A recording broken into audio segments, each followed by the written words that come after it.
Buenas tardes. Vamos a partir con la reunión. Muy buenas tardes a todos. Hoy es la primera sesión de estas reuniones características de la Sociedad Chilena de Obstetricia y Ginecología, que son el tercer martes de cada mes, para que todos los que presentes lo agenden y los no presentes lo tengan presente. Si nosotros podemos de alguna manera promocionar este tipo de eventos científicos, sería muy positivo para nuestra sociedad y para el total de nosotros. La verdad es que nuestro secretario general, que es el encargado de estas reuniones,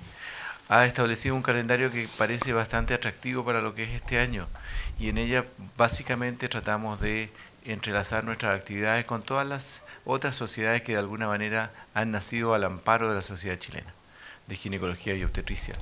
Así que solamente darles hoy día la más cordial de las bienvenidas y dejar al secretario general, doctor Ricardo Pommer, que está a cargo de esto, para que haga las presentaciones de la reunión de hoy. Ricardo. Bueno, primero que nada, darle la bienvenida a todos los que se hicieron el tiempo de venir. Aunque puedan ser pocos los que están acá, esto se graba y después los socios de Sochoc, y espero que, a ver si después se lo mandamos a SOCMER, para que lo pongan en su página web, van a bajar lo que hoy día se trate en nuestra reunión científica. Para hoy día tenemos dos grandes invitados en nuestra casa. Pablo Césped, que el doctor Césped trabajamos juntos en el IDIMI por harto tiempo. Pablo Césped, especialista en medicina reproductiva, y en este momento está a cargo del programa de fertilización asistida de IDIMI. Y el tema que va a tratar es orientaciones técnicas para el manejo de la infertilidad del Programa Nacional de la Mujer, MinSal. Y para eso invitamos también a Paulina Troncoso, que me ha tocado compartir en varios eventos de ella en todo lo que es salud reproductiva de la mujer, una persona muy activa, y ella la que está a cargo en el ministerio actualmente, a cargo de los distintos programas. Un poco recalcar lo que decía Omar. Durante el año pasado hicimos reuniones de distintas sociedades, piso pélvico, climaterio, oncología, y este año también, y estamos partiendo con medicina reproductiva para este año, y también que han invitado, como bien dice, para las reuniones que siguen, que son de tópicos generales para nuestra práctica diaria. Pablo, adelante. Gracias, Ricardo, por tu presentación, y la verdad es que quiero partir obviamente a través tuyo agradeciendo a Sochoc, nuestra sociedad madre, por esta invitación a compartir esta actividad conjunta de la Sociedad Chilena de Medicina Reproductiva, al que me toca el honor representar en esta ocasión. Y la verdad es que es un placer para mí, un gusto, porque no me paraba en este podio hace más o menos 16 años, cuando hice mi trabajo de ingreso a la Sociedad Chilena de Obstetricia y Ginecología en el año 99, hace bastante tiempo. En ese tiempo se hacían trabajos de ingreso, y la verdad es que lo recuerdo con mucho cariño y mucho afecto el haber vivido esa experiencia. Y el tema que, yo no sé si apagando las luces se puede ver mejor las diapositivas, sino que nos convoca y que nos interesó como directiva de la Sociedad Chilena de Medicina Reproductiva presentarle, es este trabajo. Bueno, el título ya lo adelantaba Ricardo, Orientaciones Técnicas para el Manejo de la Infertilidad, y que en estricto rigor es un trabajo que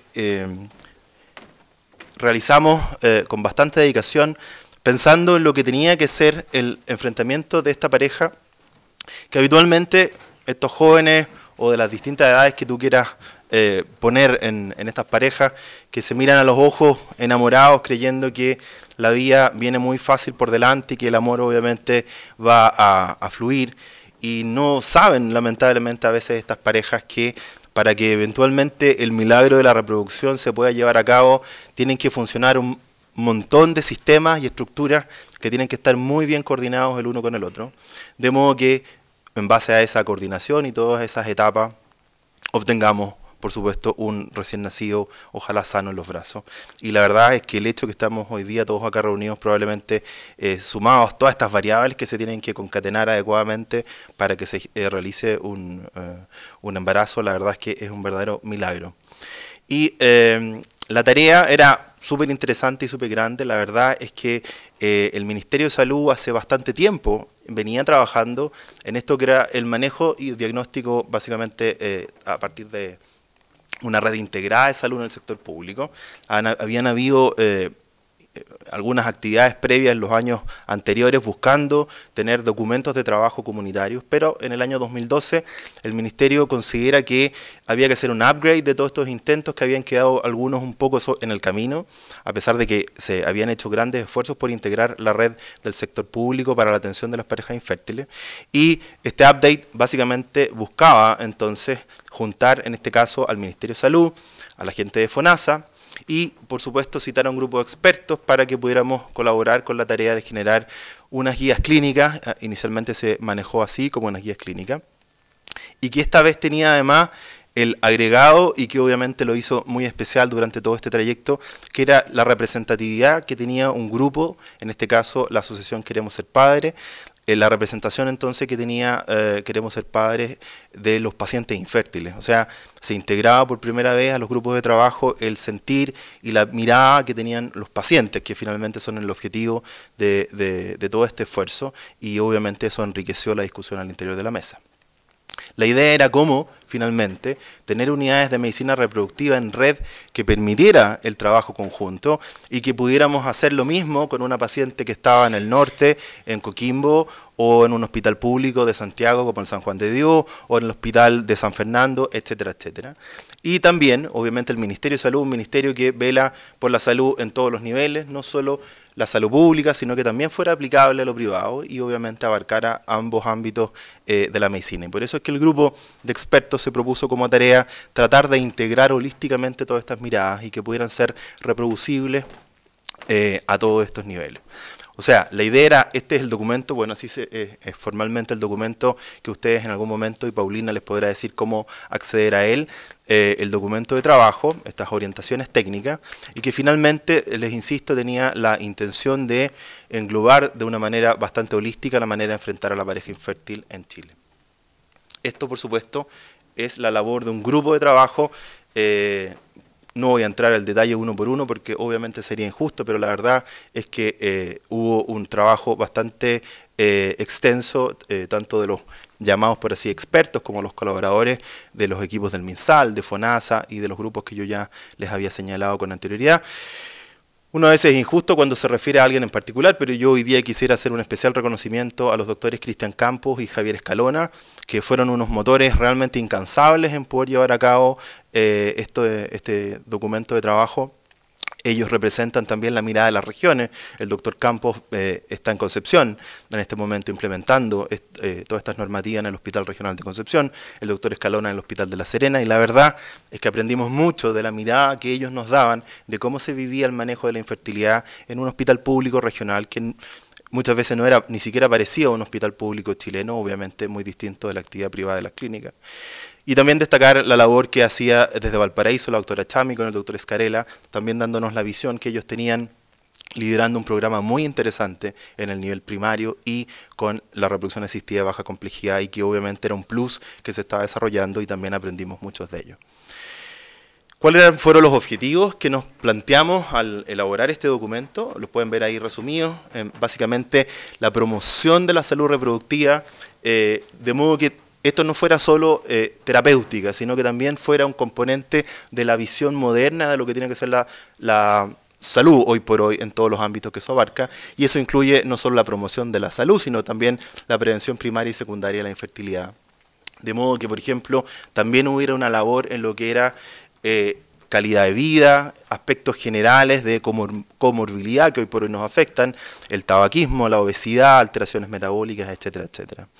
Buscaba también esta guía o estos documentos dar recomendaciones bastante claras y sencillas para la pesquisa, el diagnóstico y el tratamiento, por supuesto, de la infertilidad. Poder implementar, por supuesto, este modelo de atención en red que sabíamos desde el comienzo, los que participamos en este grupo, que tenía que ser de una implementación gradual, porque la verdad es que la magnitud de lo que estamos proponiendo en estas guías es gigantesca, y por lo tanto no podíamos dejar de tener la racionalidad de entender de que la implementación no puede menos que ser gradual, entendiendo también que los recursos tienen que ser manejados de manera criteriosa. Como les decía, como está pensado en red, tenían que quedar muy claros los lineamientos de cómo derivar dentro de esta red. Le insisto, una red mirada no solo desde lo público, sino que a nivel país. Y obviamente, a partir de esto también fomentar la educación continua y la docencia, porque clave en la estructura de esta red es formar el recurso humano. Recurso humano básicamente estamos pensando en matronas, en obviamente médicos, particularmente ginecólogos, tecnólogos médicos, etcétera. Eso requiere y va a requerir un gran esfuerzo en cuanto a la formación de ese recurso humano y por lo tanto es fundamental un concepto de educación continua y de docencia. Algunas definiciones que fuimos obviamente colocando como imperativos para poder hablar en esta guía clínica, particularmente para los que no están familiarizados con esta terminología. La infertilidad desde el año 2009, bueno, esto es un consenso obviamente al que se llega a nivel mundial, particularmente promovido desde la Organización Mundial de la Salud, en conjunto con ICMAR, que es este comité que monitoriza la actividad que tenemos los centros que realizamos reproducción asistida a lo largo del mundo. Y lo que nos parecía fundamental era que en Chile también se comenzara a entender de que la infertilidad era una enfermedad del sistema reproductivo. Y esto es clave porque obviamente hasta antes de este consenso se consideraba que la infertilidad era más bien una condición.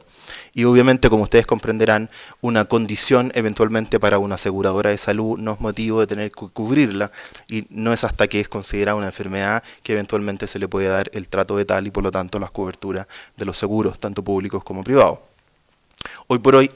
y esta guía también está pensada de una manera evolutiva y flexible, este es un concepto que también tiene que ir abriéndose y no solo considerarlo como una enfermedad, sino que hoy por hoy, y también este glosario que salió publicado el año 2009, que está a punto de ser revisado, está hablando también del concepto de discapacidad reproductiva. Y obviamente en ese concepto de discapacidad reproductiva podrán caber una amplia gama de alternativas que obviamente tienen que ver con los derechos reproductivos de las personas. Dentro de las definiciones, en general, la infertilidad se define como la incapacidad de lograr un embarazo luego de 1 año, 12 meses de relaciones sexuales regulares sin uso de métodos anticonceptivos. Y también, para los que no están familiarizados con la terminología, se considera una infertilidad primaria, aquella en la que no han habido embarazos anteriores, y una infertilidad secundaria, cuando sí está disponible ese antecedente, y eso incluye abortos o embarazos ectópicos. A veces nos toca que las derivaciones de distintos lugares dentro de la red nos colocan infertilidad secundaria, pero es porque alguien cree que es secundaria a algún evento en particular. Es secundaria a una endometriosis, es secundaria a un ovario poliquístico, entonces la rotulan de infertilidad secundaria, obviamente erradamente, porque secundaria, les insisto, es solo el hecho de haber tenido un embarazo anterior. Algunos datos epidemiológicos para entender la magnitud de la situación. En general se considera que el 8 al 15% de la población en edad reproductiva va a eventualmente enfrentarse a la infertilidad en algún momento. Estamos hablando, por supuesto, que una mirada bastante amplia de 150 millones de parejas en el mundo. Y particularmente, ¿qué es lo que podemos decir de Chile? Hay un trabajo muy interesante que llevaron a cabo investigadores del IDIMI, el doctor Ariel Fuentes y el doctor Devoto hace algunos años, y que ha permitido sentar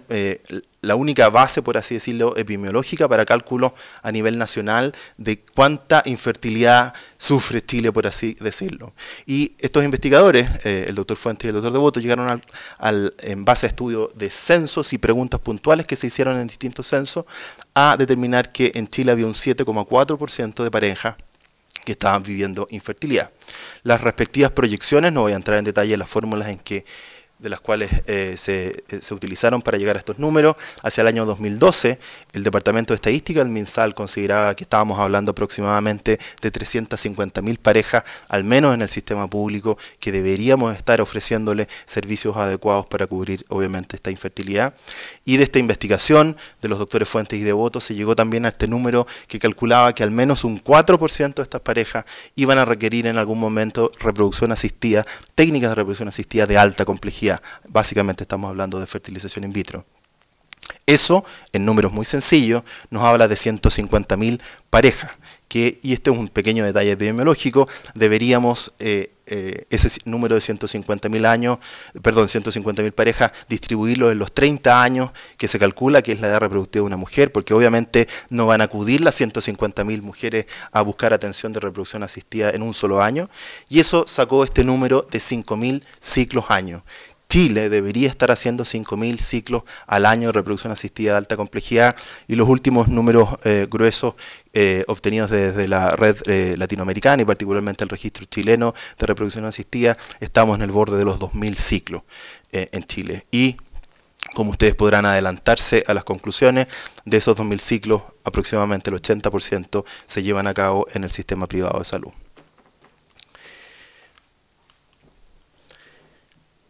¿Por qué en general se habla de 12 meses de estar expuesto a lograr embarazo? Esto nos dicen las estadísticas también epidemiológicas. El primer año el 84% de las parejas deberían estar embarazadas. Hay un pequeño aumento hacia un segundo año, un 92%, y por eso es que algunos que son un poco más rígidos con las investigaciones en epidemiología plantean que uno incluso pudiese esperar 24 meses. Ahí aparece un concepto de subfertilidad que no vamos a entrar ahora en detalle, pero ya a partir de esas 24 meses se alcanza un plató en que no hay un gran aumento en la probabilidad de embarazarse, y por eso es que numéricamente y operativamente se considera que el año, los 12 meses, es el momento en que debería consultar una pareja.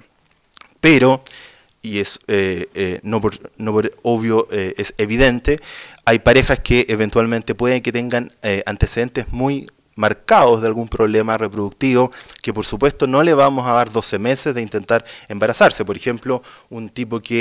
hombre que es sabido que tiene una zoospermia, por supuesto no vamos a darle 12 meses de intentar que se embarace, o una mujer que es anovulatoria o oligomenorreica, no le vamos a dar 12 meses para intentar embarazarse. Por supuesto que tiene que buscar ayuda antes, y esos datos obviamente también hay que tomarlos en cuenta. Desde el punto de vista epidemiológico, hay dos elementos que son claves para definir las posibilidades de éxito de que una pareja eventualmente se pueda embarazar. Y estos dos elementos claves son el tiempo de evolución de la infertilidad y la edad de la mujer. Cuando hablamos del tiempo de evolución de la infertilidad, aquí hay una gráfica que lo explica muy bien, en el devenir de posibilidad de embarazarse al cabo de un año, que esto es la tabla que les acaba de presentar, la posibilidad al cabo de esos 12 meses de estar embarazado era un 84%, si partimos considerando desde cero el momento en que la mujer deja su tratamiento anticonceptivo o comienza a intentar embarazarse. Pero si ahora vemos esa misma gráfica, ya habiendo tenido un año de no haber logrado el embarazo, las posibilidades disminuyen casi a la mitad de lograr un embarazo en el segundo año, y obviamente cuando ya han pasado los 2 años de no haberse embarazado, y particularmente en este caso 3 años, las posibilidades bajan significativamente. Por eso es que es fundamental incorporar dentro de este concepto de trabajo de la pareja infértil el tiempo. No podemos tener a las parejas infértiles pasando de una consulta a otra, de un intento a otro, y que pasen los años, y nos toca ver en los centros de alta complejidad que hay parejas que llevan 7, 10 años intentando distintos tratamientos, y la verdad es que no se les ha dado adecuadamente una solución, y después de los 3 años claramente su posibilidad de éxito se comprometió. El segundo elemento, y uno de los más importantes, por supuesto, es la edad de la mujer, en el entendido que lo que en reproducción conocemos como concepto de reserva ovárica es lo que pueden ver graficado ustedes en esa tabla. Las mujeres, para también los que no están familiarizados con estos datos, todas nacen aproximadamente con entre 1 y 2 millones de folículos primordiales, y esa cantidad obviamente se comienza a perder progresivamente, y es así como en la menarquia ya solamente quedan aproximadamente 450.000 de estos folículos. Uno pudiera hacer una caricatura y decir que una mujer pierde el 75% de su potencial reproductivo sin haber perdido todavía una sola gota de sangre menstrual. Y a partir de ese momento, indefectiblemente, todos los meses ovula, o idealmente debería ovular si es ovulatoria, un ovocito, y eventualmente pierde entre 1.000 y 10.000 por un fenómeno de apoptosis. Se calcula que una mujer ovulará aproximadamente 450 veces durante su edad reproductiva. Y esta pérdida es inevitable, y es como ustedes pueden ver las placas que muestran como ya a los 25 años en el ovario la población folicular ha disminuido significativamente, y hacia los 50 años el último vestigio folicular que ya nos está marcando la menopausia o el climaterio es un hecho. Y es por esto que la edad y esta curva, este descenso, no es frenable de ninguna manera. No porque una mujer haya tomado anticonceptivos y no haya ovulado durante 10 años, dejó de tener su fenómeno de apoptosis y la pérdida va igual. Lo que sí hay que también tener en cuenta es que este camino, aquí no se ve tan claramente en esta gráfica, tiene obviamente percentiles de distribución, y hay mujeres que caminarán este camino por una vereda más cercana a un aumento en su población folicular y otras por la vereda de la escasa reserva ovárica, y eso habrá que adecuadamente analizarlo. Cuando miramos esto mismo en las técnicas de reproducción asistida, nos vemos cómo a partir de los 35 años y particularmente de las 37, se produce un quiebre significativo y la posibilidad de embarazarse es aún más marcada después de los 40 años. Pero si hacemos el ejercicio de que esa misma mujer se trate de embarazar con óvulos donados, las posibilidades se mantienen como si hubiera mantenido la edad sin cambios en los 25 años. Y esto habla de un, por así decirlo, dogma que manejamos en reproducción, y es que el útero no envejece, lo que envejecen son los óvulos o los ovarios. Y es por eso que ustedes de vez en cuando ven en algunas revistas un poco sensacionalistas que hay una embarazada de 65 años o de 60 años que obviamente tuvo un útero que no envejeció, pero ovocitos de una donante que le permitieron embarazarse. Pero el concepto que obviamente queremos transmitir es el tema de la edad, y que es un tema que sí tenemos que tener siempre en mente en el análisis de las pacientes. Estas son unas estadísticas muy cortas que están en un policlínico de una unidad de medicina reproductiva que atiende un hospital público como es el San Borja Herrerán. Ahí ven la distribución de la edad a la cual asisten a nuestro policlínico buscando obviamente tanto el diagnóstico como el manejo de la infertilidad. Tiene una distribución bastante habitual, comparable con otras unidades, pero cuando esas mismas parejas después vuelven al programa de reproducción asistida de alta complejidad, vemos que el 52% vienen derivadas cuando ya estamos con más de 35 años. Y por lo tanto, ¿qué es lo que ocurre en estas pacientes que entonces están siendo derivadas desde la red de una manera tardía? Porque obviamente, como les acabo de decir, cuando ya están llegando a la cúspide de la terapéutica, que es la reproducción asistida de alta complejidad, por supuesto, en los más de 35 años su pronóstico se va a ver comprometido. ¿Cuáles son las causas que enfrentan estas parejas que les hace obviamente no embarazarse? Esta es la clásica pregunta que nos hacen nuestras pacientes sentadas frente a nosotros. Bueno, doctor, ¿por qué no me embarazo? Todas mis amigas se están embarazando, alrededor mío todo el mundo se embaraza, e incluso la que no se quería embarazar me llama para decirme que se embarazó, y obviamente eso me genera mucha angustia, mucho dolor, un poco de rabia, rebeldía, y por supuesto que es así, lo vivimos permanentemente, ese dolor y esa rabia. Estas son las tablas que ustedes pueden encontrar en cualquier libro que hable de infertilidad. El factor tubo-peritoneal suele ser considerado un factor importante, la obstrucción tubaria, etcétera, etcétera. El factor masculino, clásicamente se nos enseña esta técnica para aprenderlo fácil: un tercio causa masculina, un tercio causa femenina y el otro tercio mixta. Y la verdad es que no siempre se distribuye de esa manera. Estos son los diagnósticos en este mismo policlínico de infertilidad de un sistema público, y donde ustedes pueden ver que el factor tubo-peritoneal, y eso es bastante habitual en países en desarrollo, sigue siendo un factor súper importante de infertilidad. La clamidia, podremos tal vez hablar más adelante, es un tema a nivel mundial, y eso ha significado que resurja el diagnóstico de infertilidad en el contexto de un factor tubo-peritoneal. El factor masculino hasta un 31% en este grupo por lo menos, que obviamente no es despreciable, pero cuando estas mismas estadísticas las buscamos en las parejas que llegan a fertilización in vitro, encontramos que el factor masculino llega a ser hasta el 41% y en algunas series incluso más allá. Y algo está pasando con el factor masculino que se ha ido comprometiendo con los años y nos obliga como ginecólogos, y particularmente a los que nos dedicamos al tema de la infertilidad, pero ginecólogos en general, a no descuidar la evaluación del factor masculino cuando una mujer se sienta frente a nosotros. El sistema en Chile tiende a ser un poco machista, y algunas mujeres esperan hacerse el estudio de ellas primero, porque el hombre les dice: mira, obviamente tienes que ser tú la del problema, cuando tú hayas terminado todo tu examen, ahí recién voy a llegar yo, porque yo soy súper fértil, súper macho, etcétera, etcétera, no tengo por qué demostrar nada. Y la verdad es que estos súper fértiles, súper machos, el 41% muchas veces se ve enfrentado a un diagnóstico que también les duele. Por lo tanto, y esta hermosa pintura de Roberto Mata me permite hacer una pequeña transición para hablar propiamente tal de los propósitos que teníamos al construir esta guía y el manejo de estas pacientes de las que les he estado hablando. Y dentro de los propósitos lo pueden ver ustedes en estos distintos niveles. Como ya les había adelantado, está obviamente la promoción de la salud, buscar desde el nivel incluso primario que la salud obviamente sea promovida, y por supuesto prevenir las condiciones que eventualmente pueden generar condiciones que favorezcan a la infertilidad. Obviamente el manejo de las comorbilidades, el tabaquismo, la obesidad, síndromes metabólicos o algunas alteraciones que eventualmente puedan ser detectables oportunamente.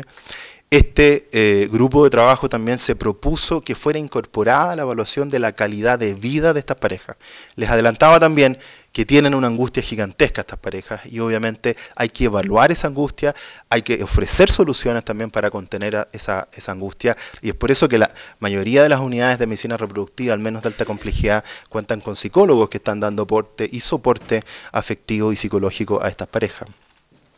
Por supuesto, la pesquisa y el diagnóstico oportuno y el tratamiento. Justo. Y obviamente los distintos niveles tenían que estar incorporados en estos ámbitos que queríamos promover. El nivel primario, que puede perfectamente, y fue una de nuestras principales metas, incorporar al nivel primario en la responsabilidad de hacer frente a las parejas infértiles, y que no quedara solo este concepto de que esto es demasiado complicado para nosotros, váyase al hospital con una hora que se las daban como en 3 meses más, ¿de qué me están hablando? Yo no manejo esto.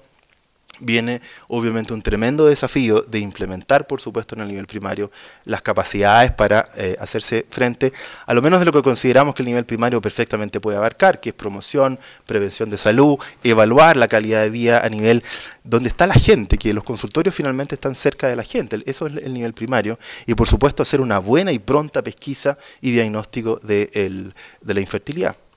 En el nivel secundario, y estamos pensando, cuando hablamos, por ejemplo, de la red pública, de los CRS y los CDT, perfectamente puede estar el eje, al menos de esta primera parte de la guía, que era manejar,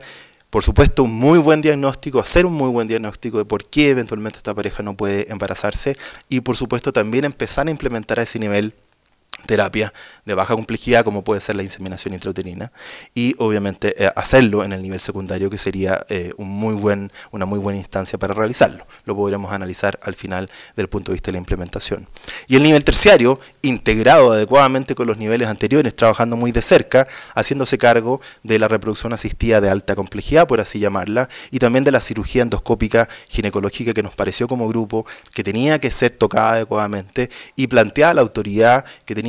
había un punto ahí de implementarse en los distintos niveles de la red el valor que tiene la cirugía reproductiva, tanto laparoscópica como histeroscópica, en el manejo de las parejas infértiles, que duda cabe de aquello.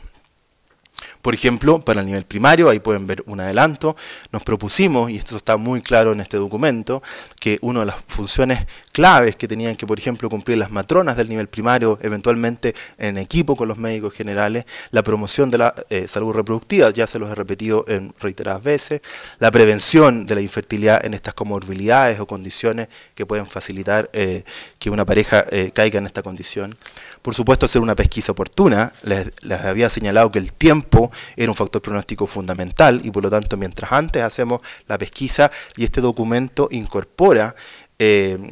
herramientas para hacer pesquisas rápidas con checklist, que una matrona puede fácilmente en su consultorio policlínico implementar, chequear rápidamente estas variables que debían ser evaluadas, y por supuesto eso lleva a una pronta pesquisa y por lo mismo también oportuna derivación según el nivel que se considere que tiene que ser aplicada. Y por supuesto, inmediatamente estar evaluando la calidad de vida de esta mujer y de este hombre también, y evaluar si es que necesita apoyo en el aspecto cualitativo, psicológico, y ya lo había insistido anteriormente, y calzaba con el ingreso de nuestra psicóloga aquí, Irene Furman. El nivel secundario se tenía que hacer cargo del estudio de la infertilidad, básicamente entendiendo de que ya que puede fallar este proceso que les mostré en la primera diapositiva, buscar la causa de esa falla, y obviamente que es la gran pregunta que nuestras parejas nos hacen. Y esto tal vez es de perogrullo decirlo, pero es fundamental que en este nivel o en esta promoción de salud, la entrevista que tenemos con los pacientes tenga el tiempo y la dedicación requerida para poder obviamente hacer una buena clínica. Es el momento en que se inicia la relación médico-paciente. Ojalá que asistan los dos y que haya espacio para que estén los dos, que se pueda generar un diálogo, que no haya una limitación de tiempo como los consultorios que tienen 10 minutos, 15 minutos. Obviamente no se va a poder lograr en ese momento hacer el check adecuado, y por lo tanto a nivel de programas de salud tenemos que generar los tiempos suficientes para que las matronas o los médicos generales tengan el tiempo suficiente para llevar a cabo esta actividad. Y este es el gran momento en que uno puede explicar este proceso reproductivo, delinear un plan inicialmente diagnóstico y eventualmente terapéutico, que por supuesto contribuye a la tranquilidad, a manejar la ansiedad de las parejas, que cuando entienden que hay un plan de acción, que hay una red integrada que los va a apoyar desde el primer momento hasta el final, claramente la ansiedad disminuye. Como les decía, esto no es otra cosa que hacer buena clínica, y esto es un ámbito que es válido para toda la medicina, para todas las especialidades, hacer buena clínica. ¿Qué pasa cuando ya la clínica no nos alcanza? Y obviamente necesitamos ir más allá porque la clínica no está respondiendo todas las preguntas que nos hacemos. Y la guía también entonces está pensada, este documento, de que entregue lo que se conoce como la fuerza de la evidencia, de qué es lo que es oportuno, qué es lo que otorga un beneficio para las parejas a la hora de estudiarlas desde sus causas de infertilidad y eventualmente también qué es lo que es adecuado en cuanto a la terapéutica. La fuerza de la evidencia fue presentada o fue manejada en esta guía de una manera que está estandarizada por el Ministerio, y ustedes pueden ver ahí los niveles de evidencia manejados por lo menos para esta guía. Es verdad que hay algunos otros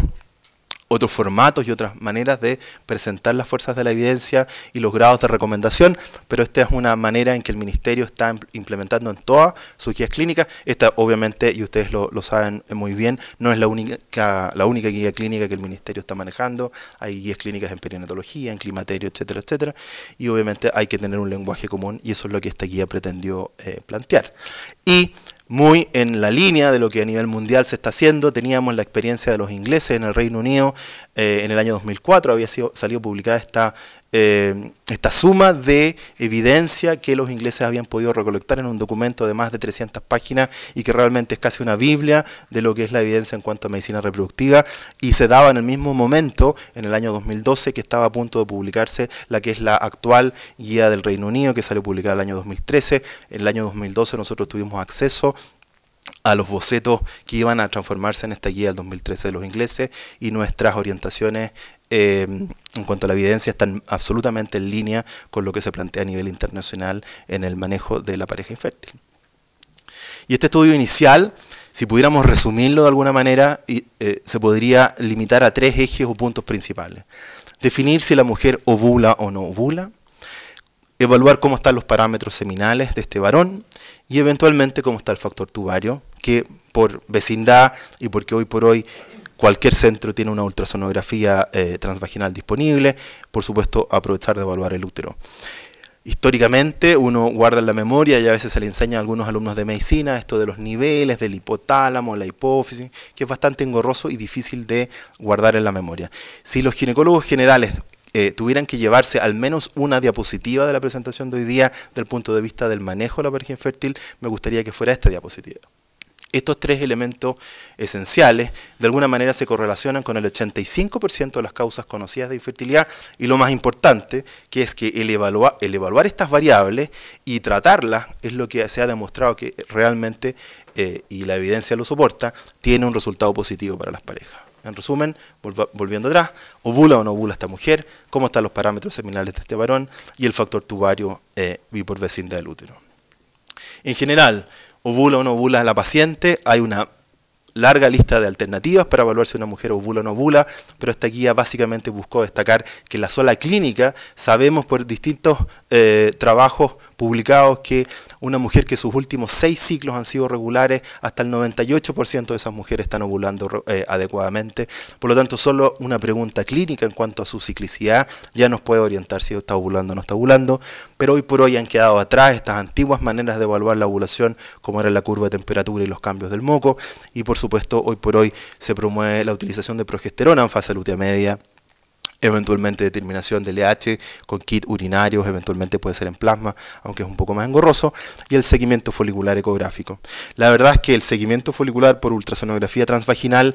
en general preferiríamos que quedaran para la opción más bien terapéutica en la utilización de esta herramienta, pero hay centros, y esto lo aprendimos obviamente de las regiones y del sistema público, hay centros que no tienen laboratorio que les mida una progesterona, pero sí tienen un equipo de ultrasonografía, y si obviamente no pueden tener la progesterona, perfectamente podrán utilizar esta otra herramienta, que es verdad que no es lo ideal, pero ahí está disponible.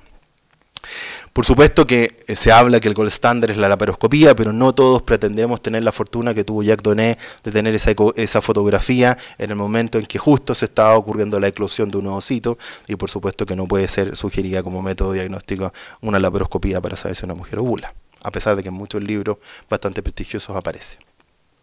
Nos pareció muy importante que entrara también dentro de esta guía el concepto de reserva ovárica y la evaluación de la reserva ovárica, toda vez que algún grupo particular de mujeres en Chile está atrasando el momento de su embarazo, y por eso que es fundamental evaluar qué está pasando con este devenir de la depresión folicular que ocurre año tras año, mes tras mes. La reserva ovárica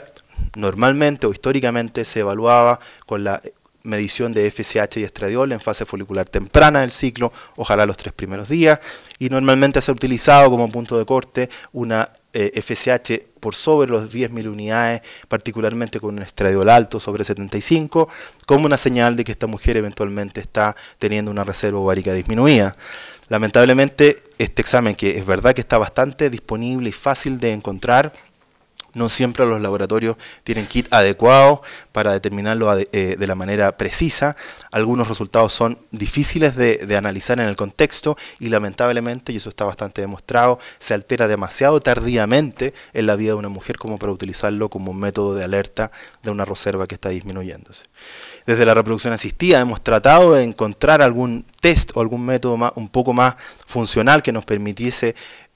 adelantar la respuesta de esta mujer, pero el mismo hecho de tener tantos test distintos es porque obviamente no había ninguno suficientemente bueno. Pero hoy por hoy las dos grandes vedettes que tenemos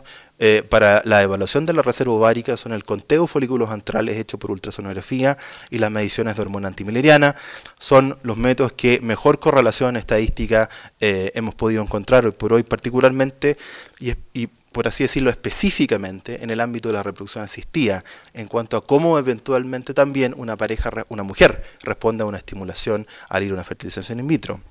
Lamentablemente están demostrados en ese ámbito, pero no está demostrado que una hormona antimileriana o un conteo de folículos antrales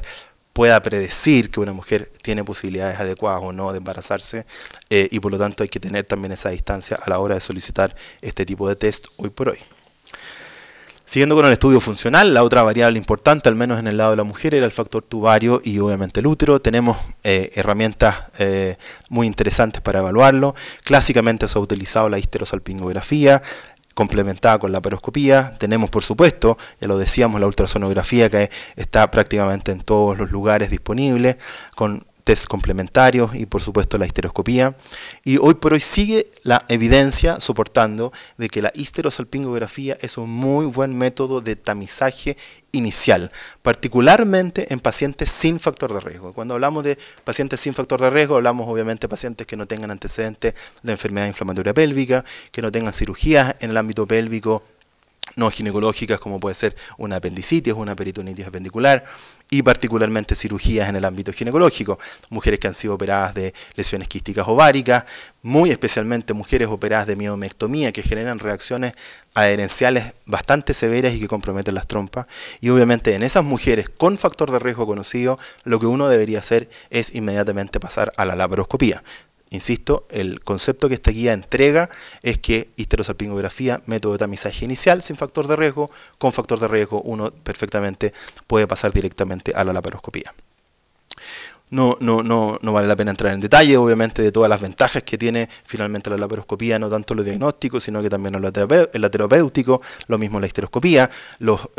nuevos equipos nos están permitiendo ser cada vez menos invasivos. El doctor Miranda tiene una muy interesante experiencia con un histeroscopio de oficina, que es el Betoki, y nos ha enseñado la utilidad que eso puede tener incluso a nivel de consultorio, pero obviamente cada cosa en su propio espacio.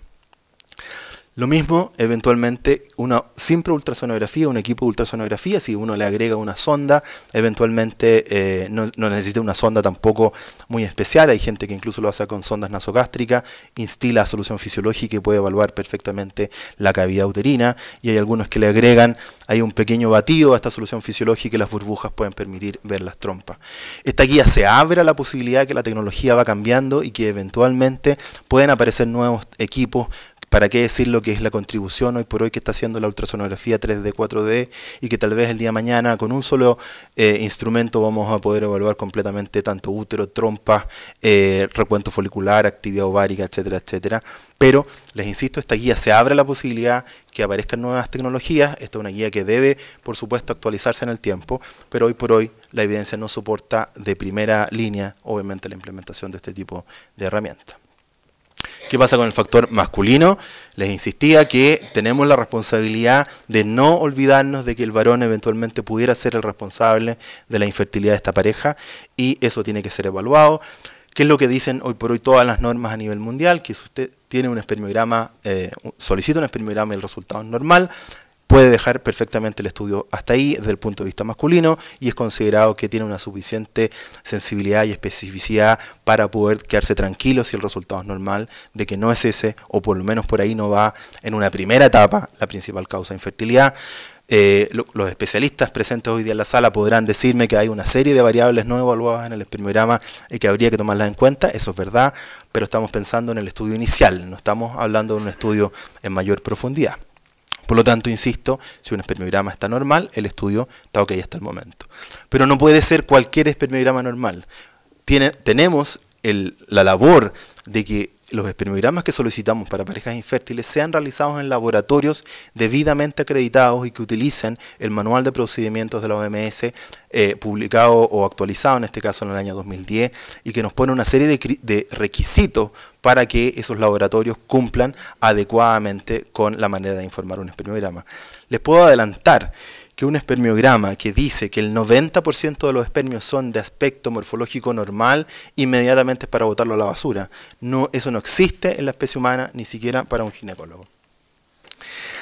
Aquí pueden ver el devenir de las distintas actualizaciones que ha tenido la Organización Mundial de la Salud a lo largo de los años, y ustedes pueden ver, ahí están marcados en colores, cómo los parámetros o los puntos de corte han ido cambiando. Esta publicación del año 2010 la verdad es que nos remeció, porque movió los puntos de corte a niveles que la verdad que todavía nos cuesta hacernos la idea de que si hace un tiempo atrás una paciente con una morfología de 7% estábamos pensando hacerle in vitro, ahora es considerado normal. Pero bueno, esos son los cambios, han habido críticas frente a esto, pero es lo que nos dice como punto de corte la OMS, y tenemos que familiarizarnos con esos puntos de corte a nivel de la red para hacer obviamente un diagnóstico adecuado de esto.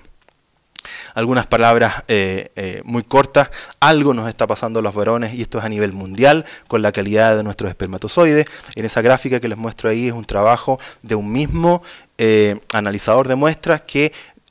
se dio el trabajo de graficar lo que él mismo había hecho durante su vida con el análisis de la morfología de los espermatozoides, y vean con el devenir de un mismo ojo cómo ha ido bajando los puntos de corte de lo que él le informa en cuanto a calidad. Era un parámetro muy importante como es la morfología de los espermatozoides. Hay un montón de teorías que podrían estar explicando de por qué los espermatozoides a lo largo del mundo y de los años han ido comprometiéndose, y es un tema que hay que estar muy atento. Finalmente, en el manejo de la pareja infértil, aquí es donde, por supuesto, las parejas y esta pintura de este pintor hiperrealista mexicano, Omar Ortiz, me parece que es muy inspiradora, se llama Salto de Fe. Y es muy inspiradora porque finalmente cuando hablamos de terapéutica es cuando las pacientes más confían en nosotros, porque obviamente nuestros pacientes confían en que vamos a aplicar la mejor evidencia, el mejor tratamiento para lograr lo que ellas andan buscando, que es un hijo, y por supuesto es un acto de confianza, es un salto de fe que tienen, y tenemos que honrar esa fe y esa confianza que nos tienen, aplicando la mejor medicina posible desde el nivel público al privado donde estemos en Chile. Y ese es uno de los propósitos también de este documento de trabajo, entregar buena calidad de medicina a todas las parejas de Chile. Dentro de las opciones terapéuticas, pudiéramos resumir, dentro de las principales, están las opciones de cirugía endoscópica ginecológica. Ya les había señalado que esta guía tiene un capítulo particular en cuanto al valor que tiene esta herramienta terapéutica en las parejas infértiles. La inducción de ovulación aisladamente, y obviamente también en el contexto de lo que hoy por hoy se conoce como reproducción asistida médicamente. Y para eso vuelvo al glosario de ICMAR y Organización Mundial de la Salud del año 2009, para que de alguna manera también se unifiquen los conceptos que la verdad, entre tanta sigla y tanta palabra que suena parecida pero no es lo mismo, las pacientes y los mismos médicos y los equipos de salud se confunden. Doctor, me hicieron una fertilización in vitro in útero, y se confunden obviamente los conceptos. El glosario hoy por hoy dice que toda la suma de tratamientos que hacemos en reproducción asistida quedan englobados bajo esto que se conoce como reproducción asistida médicamente. Y bajo este paraguas podríamos organizar lo que históricamente hemos llamado la baja y la alta complejidad. Esto es una cosa que es bastante, por así decirlo, útil desde el punto de vista mental. La baja complejidad hoy por hoy está abarcando básicamente lo que es la inseminación intrauterina, que se ha tornado un sinónimo de inseminación artificial. Recuerden que o los que no lo saben, históricamente también existían las inseminaciones intravaginales o intracervicales, que la evidencia se ha encargado de demostrar que no tienen ninguna utilidad, y por eso es que hoy por hoy la técnica que utilizamos es la inseminación intrauterina, ya sea homóloga con el semen de la propia pareja o heteróloga cuando es con un donante. En las técnicas de alta complejidad, dentro de las que más se destacan, está el GIFT, y vale la pena obviamente recordar que el GIFT fue obviamente diseñado por un chileno, un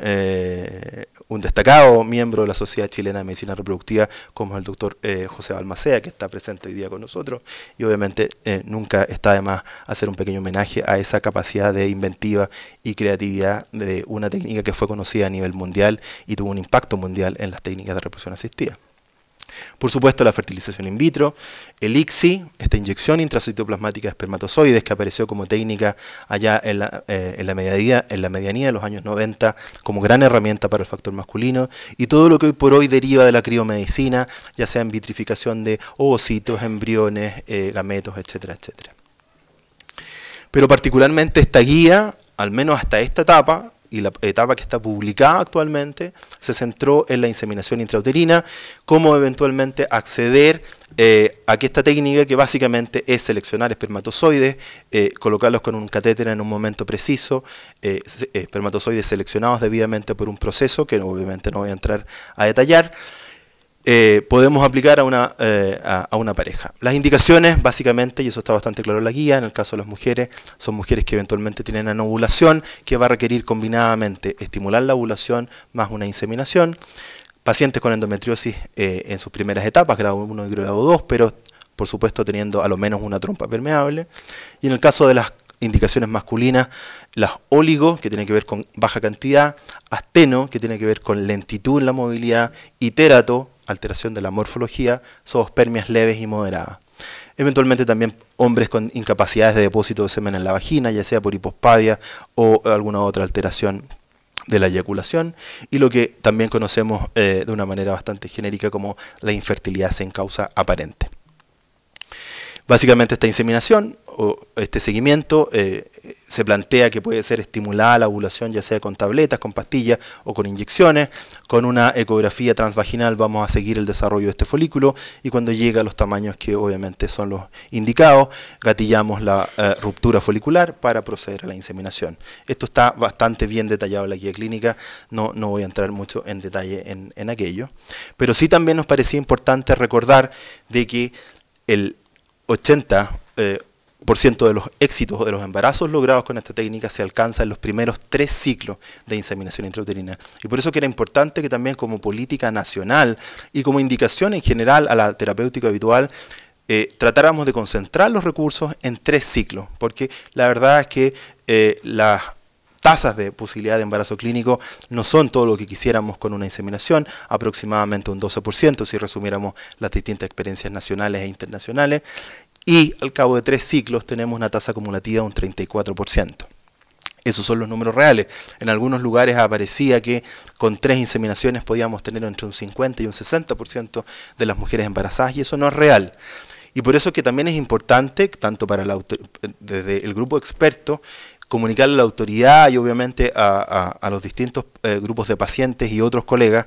que tenía que al final de esta opción de terapéutica de baja complejidad también existir la opción de poder acceder a reproducción asistida de alta complejidad, fertilización in vitro, ICSI, GIFT, etcétera, etcétera. Y eso tiene que estar contemplado en cualquier red o en cualquier guía clínica que quiera ver la infertilidad en su contexto global. Porque obviamente si vamos a quedar solo con una técnica que da un 34% posibilidad acumulativa, por supuesto no estamos ofreciendo la opción completa de terapéutica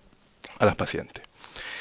Habíamos dicho que se podía tratar de tener unidades de baja complejidad en red con la colaboración de todos nosotros, y por ejemplo un hospital como San Fernando podía tener la duda de cómo montar una unidad de baja complejidad, y la verdad es que se necesitan 3 cosas estructuralmente relativamente sencilla, un policlínico dedicado a ver pacientes de infertilidad, un servicio de ultrasonografía disponible, ojalá a los 7 días para hacer los seguimientos, y un laboratorio de andrología que te pueda preparar la muestra, eventualmente incluso también sábado y domingos para hacer la inseminación. Si contamos con estos 3 elementos clave, estos 3 pilares, podemos tener una unidad de baja complejidad en cualquier nivel. En el caso de, por ejemplo, el policlínico de medicina reproductiva, necesitamos un obstetra ginecólogo dedicado a esto, pero también necesitamos que el ministerio, la autoridad o los equipos de salud dispongan de horarios de matronas dedicadas a esto y no sea la matrona que le sobraban 3 horas de climaterio, que le sobraban 2 horas de control de recién nacido o de parto, y por supuesto el trabajo no es el ideal, porque la matrona, para nosotros como grupo experto, juega un rol fundamental en la coordinación de los equipos de trabajo, tanto de las unidades de medicina reproductiva como particularmente con el trabajo en red. Y la idea es que estas matronas del nivel secundario sean capacitadas para también estar comunicándose muy de cerca con sus colegas del nivel primario y tener así caras visibles para los pacientes, con nombre y apellido, para poder decir, bueno, va del nivel primario al secundario, en el secundario la va a estar esperando esta persona y esta persona va a continuar este trabajo en red, y eso, les insisto, es calidad de atención para las pacientes. El ginecólogo a cargo obviamente va a tener que tener un entrenamiento, no necesita ser un subespecialista, un entrenamiento en estas guías clínicas para que aplique los protocolos de estudio diagnóstico y por supuesto los protocolos terapéuticos, particularmente entrenarlo en lo que es la inducción de ovulación, particularmente de baja complejidad, o lo que conocemos como hiperestimulación ovárica controlada, es un tema de una diferenciación más bien semántica. En general, cuando una mujer no ovula, hablamos de que hacemos inducción de ovulación, y si sí ovula, hacemos una hiperestimulación ovárica controlada, ya sea de baja o de alta complejidad. ¿Qué casos hay, por ejemplo, de mujeres que no ovulan y que les inducimos la ovulación? Ovario poliquístico, hipogonaísmo, hipogonadotropo. Las que ovulan, endometriosis, factor masculino o infertilidad sin causa aparente, que sabemos y la evidencia lo soporta, que el hiperestimularlas aumenta las posibilidades de embarazo. Obviamente nos hemos dado cuenta por la experiencia que ya hemos ido avanzando, muchos de los médicos se sienten un poco alertados, dubitativos de cómo van a poder aplicar estas técnicas si no tienen el entrenamiento, y bueno, buscan preguntas en cualquier lado, y si le van a preguntar al oráculo de Parra probablemente les diga que haga lo que hagas te arrepentirás, pero obviamente no es esa la idea, y es por eso que para bajar esa ansiedad y poder tener un adecuado control del trabajo de estas unidades de medicina reproductiva en red, es que este mismo grupo ha seguido juntándose, y particularmente con el ingreso de la Sociedad Chilena de Medicina Reproductiva a grupos de trabajo para apoyar desde el punto de vista técnico y académico al MinSal y a FONASA para poder llevar a cabo esta labor de implementar progresivamente esta red. De modo, como les decía yo, que en las distintas zonas donde eventualmente tengamos que implementarlo, se genere la formación del recurso humano, y en eso SOCMER, Sociedad Chilena de Medicina Reproductiva, tiene una estrategia que básicamente tiene 3 pilares. Uno de ellos tiene que ver con que, simulando una estrategia muy buena que le aprendimos a nuestra sociedad madre Sochog, estamos saliendo a provincia a hacer trabajos con grupos de provincia, los distintos representantes de SOCMER. Estamos trabajando y vamos muy avanzados en una plataforma online para poder entregar capacitación online a los distintos miembros de estos equipos a lo largo del país, y eventualmente también hemos ofrecido al Ministerio de FONASA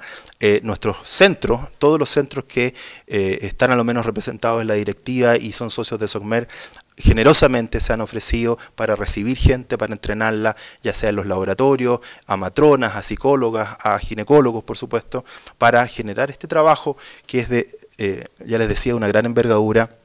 y que no es otra cosa que formar recursos humanos adecuadamente. También un pequeño aviso: la red pública hace 20 años tiene un programa de alta complejidad que funciona básicamente en el San Borja Herrerán, en el IDIMI, pero también tiene un centro en Viña del Mar y en Concepción. Por lo tanto, la red pública desde hace 20 años ofrece la alternativa de la alta complejidad también para los pacientes del sistema público que acceden a fertilización in vitro, ICSI, con los más altos estándares de calidad, sin obviamente pagar dinero por ello. Para terminar, obviamente el manejo de la pareja infértil que les hemos planteado como guía clínica o como opciones terapéuticas tiene que ver básicamente con el acceso y la oportunidad en el acceso de las parejas infértiles de todo Chile a enfrentar obviamente la infertilidad de una manera adecuada, porque en el fondo estamos hablando de derechos reproductivos para todas estas pacientes, y que hoy por hoy tienen que ser llevados a cabo desde la autoridad, pero a todos los niveles. Y no nos podemos olvidar, y eso como especialistas lo tenemos siempre en mente, que nuestro objetivo principal es que esta madre, esta pareja, tenga un hijo sano en sus brazos. Y créannos que desde la medicina reproductiva es nuestro objetivo principal entregar un hijo sano en los brazos. Si hoy día hay eventualmente gente de perinatología o que hace obstetricia, créannos que estamos trabajando por no entregar embarazos múltiples, por no tener partos prematuros, porque nuestro objetivo, insisto por tercera vez, es un niño sano en los brazos. Y finalmente el poder lograrlo es parte del arte que tiene un poco la medicina reproductiva. Un arte que abunda en Roberto Mata. Muchas gracias.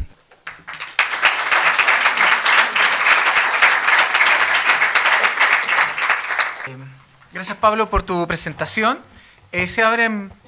preguntas, comentarios al auditorio? Buena la presentación, Pablo. ¿Una duda o una reflexión? Gracias. El punto es que la gran revolución de los tratamientos de reproducción asistida ha sido la fertilización in vitro y el ICSI. Como me imagino que el recurso económico a nivel público es limitado, yo creo que es importante que haya una derivación, como tú decías, oportuna de casos emblemáticos. Ejemplo, no puede ser que una mujer en Chiloé con una salpingectomía bilateral no pueda acceder a una fertilización in vitro, siendo que es un buen caso. Un hombre azospérmico lo mismo, o una mujer que tiene una insuficiencia ovárica prematura a poder acceder a una donación de ovocitos. Y también me quiero detener un poco quizás encuentro alto las tasas de embarazo exhibidas para inseminación, en la eficiencia, por no decir ineficiencia o eficiencia baja de la inseminación intrauterina, con tasa de recién nacidos menores al 10% por ciclo, en el sentido de que especialmente en los casos en los cuales hay una infertilidad sin causa aparente, o sea, una mujer que ovula con trompas permeables y con un semen normal, no sé si se debiera implementar estos tratamientos precozmente en parejas infértiles, si no será mejor en la mujer, especialmente la mujer más joven, esperar a que la infertilidad sea de mayor data y derivarla directamente a una fecundación in vitro. Y lo otro, me llamó la atención la diferencia en la incidencia de la infertilidad sin causa aparente, que en general se calcula en 30 y 35% en la mayoría de los estudios, y que en el estudio nacional ha hablado de un 15% solamente, con alrededor de un 50% de factor mecánico. Es probable que se le esté echando la culpa a pequeños factores mecánicos de una infertilidad que es sin causa aparente. Bueno, gracias por el comentario. Vamos por parte. Las tasas de embarazo en inseminación intrauterina, la verdad es que ese 12% es un número que, y bueno, acá está Alejandro Mansur, la Universidad Católica tiene una experiencia de 5.000 ciclos de inseminación y el promedio que ellos nos han descrito de éxito por ciclos de 12%. La red latinoamericana reporta un 14% de éxito. Experiencia clínica Las Condes, que en algún momento conversamos también con Javier Crosby, que también está presente acá, hablaba de alrededor de un 12 o un 14%. Y las tablas de posibilidades acumulativas se calculan con una fórmula epidemiológica y eso nos da el 34%. Así que la verdad es que es un poco la realidad chilena del 12%. Por eso puse ese número. A nivel mundial es verdad que los europeos reportan un 9%. La infertilidad sin causa aparente, cuando uno la ve en la estadística del Reino Unido, ellos hablan de un 8%. Tiene que ver, yo creo que el punto del análisis está muy bien colocado, es con cuánta acuciosidad el grupo en particular que está refiriendo a una cifra de infertilidad sin causa aparente le atribuye a una u otra variable. Y recuerden que el factor masculino para muchos lo dejan pasar por alto y eventualmente ahí había un factor y no fue analizado y queda como infertilidad sin causa aparente y lo que realmente hay un factor masculino no bien estudiado. Pero tiendo a estar de acuerdo con el doctor González de que obviamente lo fundamental acá es que estemos todos con las antenas muy bien conectadas para derivar oportunamente. Hoy por hoy, eso sí, el costo-beneficio sigue jugando a favor de que en estos grupos que yo dije que tenían indicación de inseminación intrauterina, intentarlo antes de pasarlos directamente a alta complejidad. Yo creo que sobre el mismo tema, matizar, o sea, años de infertilidad, edad de la paciente, reserva ovárica de la paciente tendrían que ser variables que permitan tomar decisiones de derivar a procedimientos más complejos, más rápidos. Y eso es una cosa que como especialista uno ve como problema frecuente en la derivación. 39 años, 4 años de infertilidad, 4 ciclos de diseminación intrauterina, es un problema frecuente, es una cosa que hay que insistir en el programa de educación que tiene Socomer, por lo menos en provincia, y que debería corregirse. Quisiera decir 3 cosas. La primera es que me produce mucha alegría ver las diapositivas con el logo del MinSal junto con SOCMER. Yo creo que es primera vez que me toca ver esto en la sociedad, es una buena iniciativa. Yo creo que debiera alegrarnos a todos de que esté trabajando colaborativamente con estas 2 estructuras. Lo segundo es que efectivamente las tasas de embarazo por ciclo tan bajas son en gente joven. Yo acabo de mirar datos sobre cómo ha variado la edad en que las mujeres tienen hijos en Chile y el número de nacimientos en mujeres menos de 34 años ha bajado en un 24.5% en los últimos 15 años y el porcentaje de nacimiento de mujeres sobre los 35 años aumentó un 27.8%. Así es que en realidad lo que vamos a estar viendo y lo que estamos viendo ahora son tasas que para este efecto de inseminación intrauterina van a ser más bajas que un 12% por ciclo. Y lo tercero que quiero decir es que si la tasa acumulativa llega a ser alrededor de un 36%, y esos son datos bien internacionales, la pregunta es qué vamos a hacer, qué hace el país con el 70% restante. Y yo creo que como sociedad y como grupo de trabajo de Sociedad MinSal, la presión es a preocuparnos del 70% de personas que no van a tener éxito y que van a haber gastado dinero, ya sea propio del Estado, y luego van a seguir infértiles, a no ser que, como sociedad, tengan la oportunidad de entrar a terapéutica de mayor complejidad. Gracias.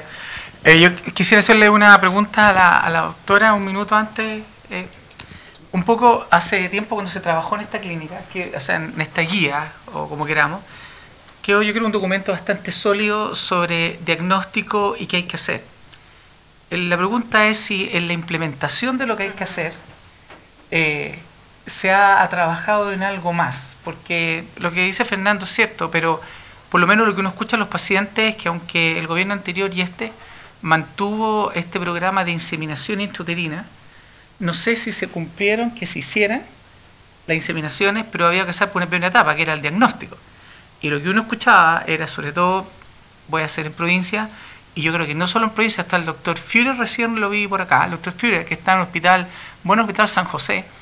Yo no sé si ellos realmente cuentan con esto que está acá, desde hacer un espermiograma o no hacer un espermiograma antes de llegar hasta la inseminación, o opción de tener la opción de una histerosalpingografía o de una laparoscopía. Entonces, no sé cómo está la realidad de la implementación y de los números que hablan, no te acuerdas, 1000 ciclos, no sé cuántos se hicieron. Entonces, no sé si está trabajando en la implementación de lo que se prometió. Yo he trabajado más bien en coordinar y apoyar la guía. No, yo trabajo en la Subsecretaría de Salud Pública, que nosotros tenemos que ejercer la labor de rectoría del programa de la mujer. No estoy a cargo de redes, no tengo el dato fino, pero se han gastado entre 500 y 900 millones de pesos en implementación de este programa, en algunas partes con compra de servicios, en otras partes con recursos propios. ¿Ya? Yo quería aprovechar que tengo el micrófono para decir un par de cosas que desde la visión más integral que tengo yo del programa de salud de la mujer me parece importante recalcar. Uno, este programa de atención de infertilidad y como le hemos puesto ahora también doctor Segers de otras discapacidades reproductivas, de alguna manera tiene que ver con entender que la infertilidad es un derecho, pero también es una enfermedad, pero también un derecho, el derecho de las personas a ejercer su atención a salud. Y eso es uno de los términos que se ha reforzado en todo lo que significan los derechos sexuales y reproductivos. Por otra parte, decir que nosotros estamos estancados en la mortalidad materna, voy a hacer un salto cuántico, en 18 por 100.000 nacidos vivos, la razón de mortalidad materna, porque a pesar de que íbamos en un descenso franco hasta el año 2002 más o menos, de ahí no hemos logrado, se ha mantenido un 18 por 100.000, incluso hemos subido el año 2012. Básicamente porque las mujeres que se están muriendo son mujeres por causa, la primera causa son las causas obstétricas indirectas que tienen relación con mujeres mayores de 35 años con morbilidad previa. Entonces, un poco hacer el llamado a todos los miembros de esta sociedad a poner atención en que ojalá hacer un consejo preconcepcional, tanto en que si hay una mujer decide diferir su maternidad, esté informada primero y que su reserva ovárica va francamente a disminuir, pero que también su riesgo de muerte y mortalidad va a aumentar. Así que eso es como un aviso que quisiera yo dejar puesto acá. También tiene que ver con que los riesgos están aumentando y tenemos, como les decía recién, las mayores patologías son indirectas, no son atribuibles al parto, ni al puerperio, ni a la atención del parto, ni al embarazo. La segunda causa es hipertensión, preeclampsia, etc. Así es que nosotros estamos empeñados este año probablemente, junto con la Sociedad de Ginecología Obstetricia, tuvimos una reunión con su presidente para poder impulsar todo lo que significa el consejo preconcepcional, de manera de poder no solo hacer una consejería en términos de que la fertilidad debiera ser, si es diferida, debiera ser informada, como dice la asociación Queremos Ser Padres, sino que también en tratar de que las personas que vayan a estos tratamientos estén en su mejor punto de vista para poder disminuir los riesgos del embarazo. No sé si se entiende un poco lo que quiero decir.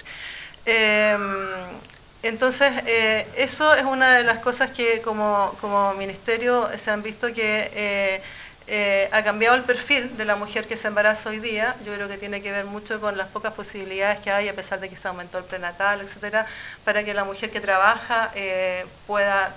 conciliar su vida laboral y familiar, que es un trabajo de la sociedad, no nosotros como ginecólogos obstetras, pero que también podemos contribuir a eso.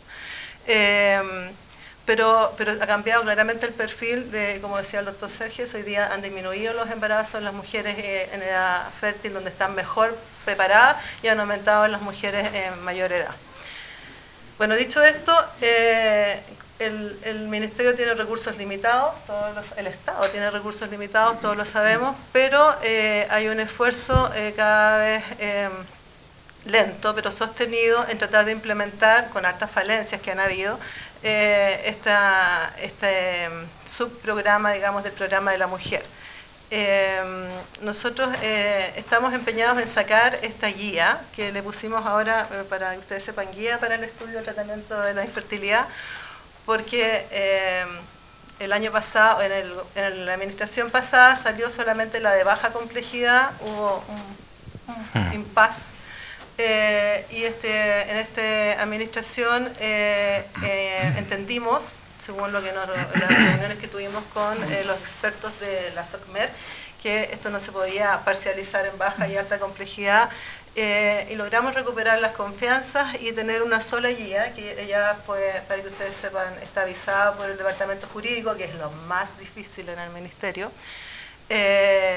Y está a la firma del subsecretario de Salud, que nosotros esperamos que la firme luego, y de ahí pasa a la ministra, y una vez que pasa a la ministra nosotros lo podemos subir en la página y para que esté disponible para todos. No lo podemos hacer todavía hasta que no lo firme el subsecretario y la ministra, pero entendemos que eso ya es un trámite, porque todos los temas que trabajamos en conjunto ya han sido más o menos resueltos, entendiendo que lo que estamos haciendo con esta guía básicamente es regular algo que se está haciendo desde el año 92 con el convenio de FONASA y el de IDIME, que fue el primero que comenzó. Eso. Gracias. Buenas noticias. Doctor Troncoso. Bueno, como presidente de SOCMER solo quiero agradecer a SOCHOC la oportunidad de tener estas reuniones. Yo creo que son muy productivas, muy enriquecedoras. También a través de la doctora Troncoso quiero agradecer a MinSal y al programa de la mujer la oportunidad de incorporar a SOCMER en estos talleres, en estas discusiones y reiterar la disponibilidad para implementar y ejecutar estas guías. Y por último, agradecer al doctor Céspedes por su excelente presentación. Buenas tardes. Voy a hacer un poco de historia con esto. Cuando salieron los coches vacíos a la calle de la Corporación Queremos Ser Padres, una de las cosas que el doctor Fernando Segers nos instruyó era de que debía haber una guía clínica donde permitiera que la pareja de Arica a Punta Arenas se tratara de igual forma y que no hubiera una diferencia entre una clínica y el sector público. Y fue en pro de eso que como sociedad civil exigimos, porque fue lo que hicimos, exigir esta guía, y hoy me tiene muy contenta el ver a todos los participantes que están acá, como la Sociedad Chilena de Medicina Reproductiva, como lo que es OCHOC, Ricardo Gómez, que trabajó también mucho en esta guía, y la sociedad civil que fuimos nosotros. Un poco quiero responder porque acá no veo a FONASA. Me parece que debiera haber estado para haber respondido la pregunta que alguien hizo con respecto a qué pasaba, o que usted mismo hizo, doctor, qué pasaba en este minuto en las regiones, qué pasaba en los hospitales. Yo le puedo contar lo que está pasando en los hospitales porque Queremos Ser Padres, con la administración anterior y con la administración que hay hoy día, que estamos trabajando de la mano con lo que es MinSal, hemos hecho un trabajo de hospital en hospital. Si hoy día ustedes ven hospitales como el de San Fernando, el de Osorno, por nombrar algunos, que están haciendo baja complejidad, es porque el trabajo es el trabajo que hemos hecho y de la mano con los médicos especialistas en la materia. Sin ir más lejos, fue Pablo Céspedes quien dio la charla y quien ha hecho el apoyo en San Fernando, donde hoy ya tenemos las noticias de mamás, de parejas embarazadas, gracias a este avance de lo que es la medicina reproductiva en baja complejidad en los hospitales. Ha sido difícil, sí, en muchos hospitales ha habido que comprar servicios, en muchos hospitales ha habido que ver que le entreguen horas de matrona, que entreguen un ecógrafo, que muchas veces no está disponible 24/7 como tiene que ser para hacer una inseminación. Pero yo creo que por algo estamos empezando. O sea, esta es una de las formas que por lo menos la sociedad civil quiere que se descentralice, que la pareja tenga que necesariamente venir a Santiago a hacerse un tratamiento, que descentralizar el hecho y entender que la paternidad, la maternidad, el hacer familia, se vive en pareja. Y cuando alguien tiene que salir de su región, de su nido, deja de tener la contención de la familia y deja de hacerlo en pareja, porque uno tiene que trabajar para pagar todo esto. Y es el marido, por lo general, el que se queda. Solo viene a hacer su depósito y se va. Y no es lo que tiene que estar pasando en Chile, no es la realidad que tenemos que estar viviendo.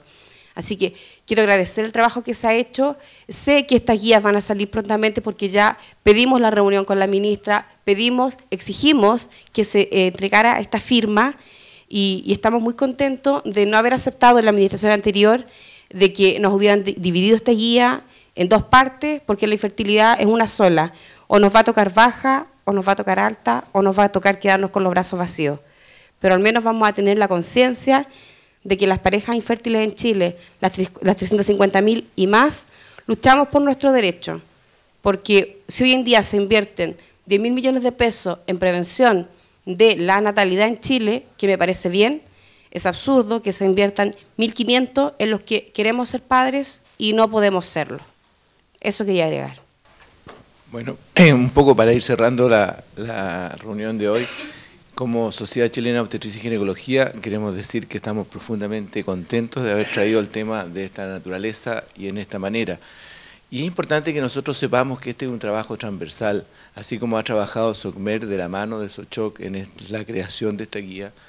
Nosotros como sociedad madre hemos trabajado directamente en las guías de perinatología, en las guías de orientación en climaterio, en las guías de orden de ginecología oncológica.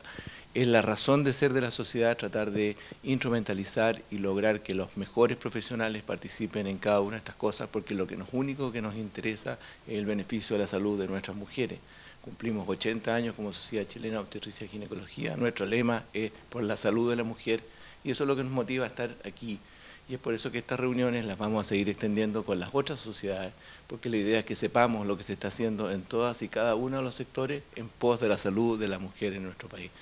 Yo quiero hoy día felicitar la labor de SOCMER, la labor de Carlos, la labor de Pablo, de ustedes con sus organizaciones sociales, porque la fuerza de todo esto es lo único que va a conducir a que logremos el éxito que pretendemos todos. Así que me aplaudo de haber estado aquí, de haber tenido esta reunión tan productiva,